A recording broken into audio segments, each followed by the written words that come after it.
Army chief general Syed Asim Munir का बनू का दौरा, दहशतगर्द हमले के बाद की सूरत हाल का जायजा, सिपा सालार को जारी ऑपरेशन और इलाके की सिक्योरिटी सूरत हाल पर ब्रीफिंग। आर्मी चीफ का CMH बनू का भी दौरा, जख्मी जवानों की इयादत की, मकरूर हमले के मंसूबा साजों और सहूलतकारों को अंजाम तक पहुंचाने का अज़म।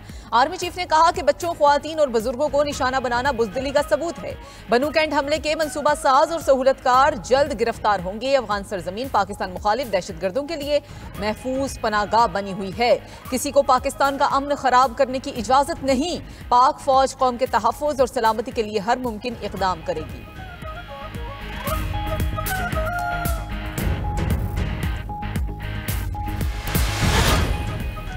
खैबर पख्तूनख्वा की तरक्की के लिए पुरअज़्म है। वज़ीर आज़म शहबाज शरीफ कहते हैं कि वफाकी हुकूमत सूबे के अवाम की फलाह बहबूद के लिए मुकम्मल ताउन जारी रखेगी।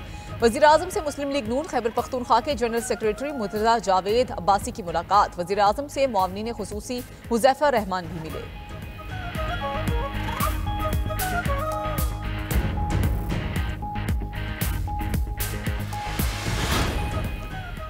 और वज़ीर आला खैबर पख्तूनख्वा ने 1,30,000 घरों को मुफ्त सोलराइजेशन स्कीम का इफ्तिताह कर दिया। अली अमीन गंडापुर ने कहा कि 1,32,000 लोगों को किस्तों पर सोलर सिस्टम दे रहे हैं। 50% रकम हुकूमत अदा करेगी। मंसूबे का फेज 2 भी बहुत जल्द शुरू हो जाएगा। कारकर्दगी के लिहाज से KP सबसे आगे है।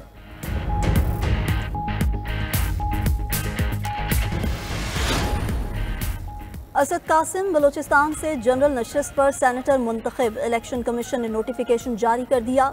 असद कासिम अपने वालिद मोहम्मद कासिम रोंझो की छोड़ी गई सीट पर आज़ाद हैसियत से सेनेटर मुंतखब हुए। BNP मेंगल के सेनेटर मोहम्मद कासिम ने आईनी तरमीम में वोट डालने के बाद इस्तीफा दिया था।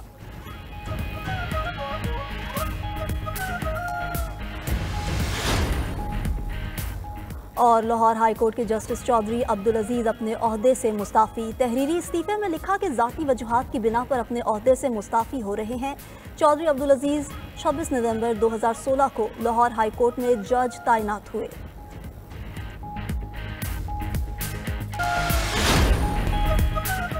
हुकूमती मुआशी टीम और IMF वफ़द के दरमियान मुज़ाकरात का आज चौथा रोज़। FBR और BISP के हुकाम आलमी इदारों के वफ़द को ब्रीफिंग देंगे। FBR की जानिब से हदफ कम करने के इम्कान पर तबादला ख्याल किया जाएगा। ज़राए के मुताबिक IMF टैक्स वसूली के हदफ को 12.5 ट्रिलियन रुपए से कम कर सकता है। रवा माली साल के आखिरी सहमाही में हुकूमत की जानिब से मज़ीद सख्त मालियाती इक़दाम का भी इम्कान। बराह रास्त टैक्सेस बढ़ाने के लिए रिटेलर्स, प्रॉपर्टी मालिकान और ज़राई आमदनी को फौरी टैक्स नेट में लाया जाएगा।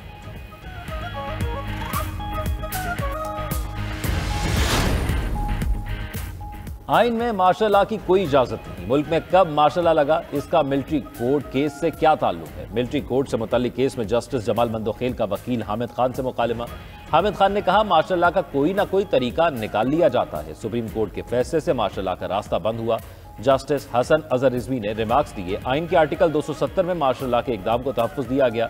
जस्टिस जमाल मंदोखेल ने कहा मार्शल लॉ के इकदाम की तौसीक में अदलिया का भी किरदार है। हम पुरानी कहानी की तरफ नहीं जाएंगे। यहाँ मरकजी सवाल यह है कि क्या सिविलियन का मिलिट्री ट्रायल हो सकता है या नहीं।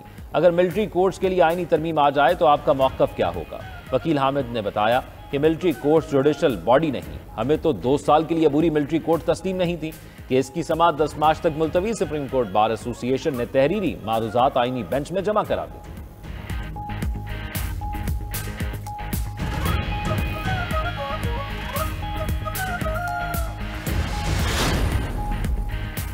वज़ीर आज़म शहबाज शरीफ का नौजवानों के लिए अहम इकदाम। नौजवानों के लिए मार्केट डिमांड के मुताबिक तरबियती प्रोग्राम्स लाने की मंजूरी।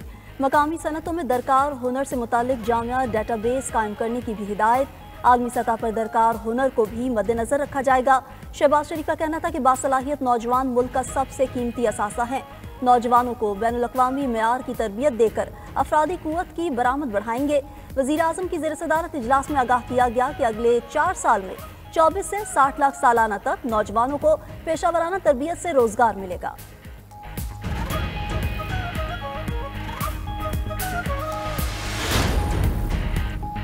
सेनेटर रॉन अब्बास टिब्बी की गिरफ्तारी के खिलाफ PTI अरकान का सेनेट में एहतजाज। इजलास का बॉयकॉट कर दिया। शिबली फराज ने कहा कि ऑन VP को आज सुबह उनके घर से उठाया गया, घर में तोड़ फोड़ भी की गई। इस वक्त मुल्क में हर किस्म की फसादियत जारी है। वज़ीर कानून आज़म नज़ीर तारड़ ने वजाहत दी कि ऑन अब्बास को गैर कानूनी शिकार की FIR पर गिरफ्तार किया गया। सेनेटर शहरी रहमान ने दहशत गर्दी के मामले पर ऐवान में तफसीली बहस का मुतालबा कर दिया। इजलास में डिप्टी चेयरमैन सेनेटर और सेनेटर मंसूर काकड़ के दरमियान तल्ख जुमलों का तबादला भी हुआ।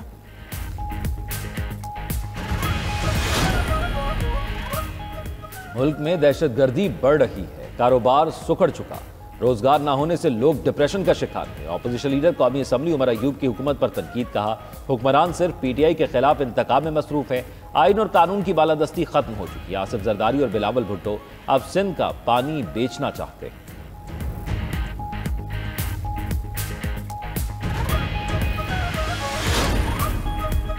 वज़ीर आला पंजाब मरीम नवाज की म्यू हस्पताल आमद अवामी शिकायत पर शदीद बरहम। हस्पताल इंतजामिया की सरजनिश, MS म्यू हस्पताल को फौरी ओहदे से हटाने का हुक्म जारी।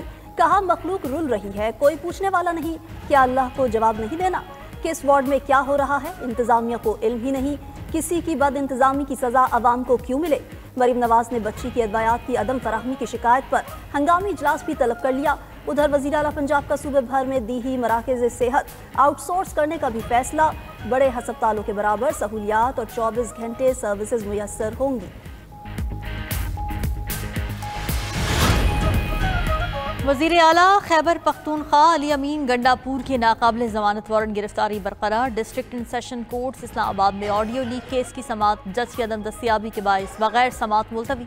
सेनेटर एजाज चौधरी के प्रोडक्शन ऑर्डर पर अमल दरामद न करने के खिलाफ दरखास्त पर इस्लामाबाद हाई कोर्ट ने फरीकैन को नोटिस जारी कर दिया, बुध तक जवाब तलब। उधर संजानी जलसे के दौरान मुकदमात पर ATC इस्लामाबाद ने उमर अयूब की 2 मुकदमात में जमानत कबल अज गिरफ्तारी मंजूर कर ली।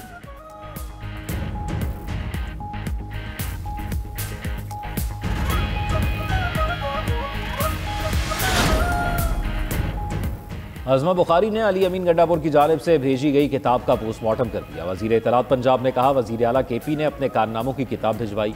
अली अमीन ने किताब में पंजाब और वफाक पर हमलों का जिक्र नहीं किया। 365 दिनों में KP में 638 मनसूबे शुरू करने का लिखा, मगर यह नहीं बताया कि किसके मनसूबे को अपने खाते में डाला। CPEC को भी अपना मनसूबा बना डाला। आपकी कारकर्दगी तो BRT सर्विस से जाहिर है। किरायों में आए रोज इजाफा कर दिया जाता है। अज़मा बुखारी मजीद बोली पंजाब में 30 अरब रुपए के रमजान पैकेज पर अमल दरामद जारी है। मरीम नवाज अवाम को सहूलियात उनकी दहलीज पर पहुंचाने के लिए कोशां हैं।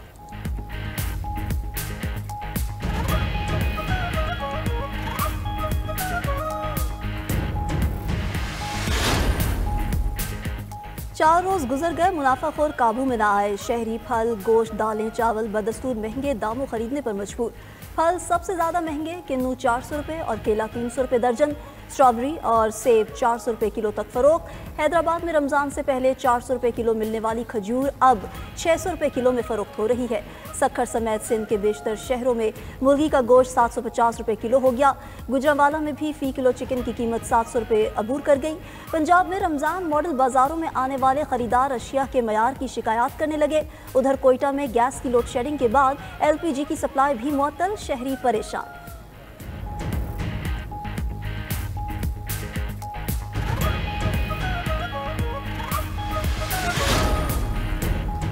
चीन, भारत और अमेरिका की निस्बत पाकिस्तान में बिजली महंगी, सनती शोबे बुरी तरह मुतासिर, मुस्तकबिल दाव पर लगा है। आलमी इलेक्ट्रिसिटी एजेंसी ने रिपोर्ट जारी कर दी। कहा गया कि पाकिस्तान में सनतों के लिए बिजली की औसत कीमत 13.5 सेंट तक पहुंच चुकी, जो अमेरिका और भारत में 6.3 सेंट फी किलो वाट पर घंटा है।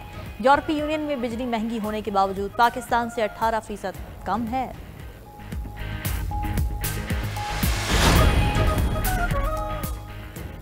अमेरिका की जानिब से कनाडा और मैक्सिको की ऑटो इंडस्ट्री को टैरिफ में 1 माह की छूट। तर्जुमान व्हाइट हाउस के मुताबिक कारसाज कंपनियों की दरखास्त पर सदर ट्रंप ने टैरिफ मौखर किया। कंपनियों को अमेरिका में मैन्युफैक्चरिंग प्लांट लगाने का कहा गया है। कनाडा ने अमेरिकी टैरिफ के खिलाफ वर्ल्ड ट्रेड ऑर्गेनाइजेशन में दरखास्त दायर कर दी। जस्टिन ट्रूडो ने कहा अमेरिकी सदर कनाडा की मईशत तबाह करना चाहते हैं। WTO नाजायज टैरिफ के खात्मे के लिए कार्रवाई करे। उधर चीनी वजारत खारजा का कहना है अमेरिका टैरिफ समेत जो भी जंग चाहता है हम तैयार हैं। धौंस और धमकियों से चीन खौफजदा नहीं होगा।